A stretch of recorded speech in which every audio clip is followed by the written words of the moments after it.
کوتاہی کہ Bharat financial action task force کے رڈار پر آ گیا۔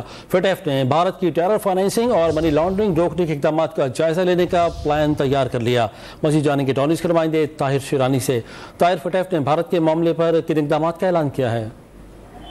دیکھیں، آخری بار فائنینشیل ایکشن ٹاسک فورس نے بھارت کی جو میوچل ایویلیوشن کی تھی وہ جون 2010 میں کی تھی، اور اس کے بعد فٹ ایف نے 2019 کے بعد سے اب تک 2 بار جو اینٹی منی لانڈرنگ ہے اور کاؤنٹر فائنینسنگ ٹیررزم سے متعلق جو قوانین ہیں اس کے حوالے سے بھارت کی میوچل ایویلیوشن کو مؤخر کیا ہے۔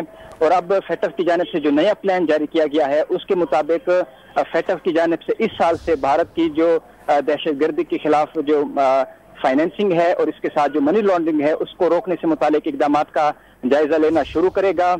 فٹ ایف بھارت کے اقدامات کا آن سائٹ جائزے کے لیے دورانیہ نومبر 2023 مقرر کیا گیا ہے، جبکہ جون 2024 میں بھارت کے اقدامات کو فٹ ایف پلینری اجلاس میں زیر بحث لانے کا منصوبہ بنایا گیا ہے۔ عالمی فائنینشیل سسٹم کے ساتھ منسلک رہنے کے لیے جو ایف اے ٹی ایف کی میوچل ایویلیوشن ہے اور اچھا سکور ہے وہ ضروری ہے۔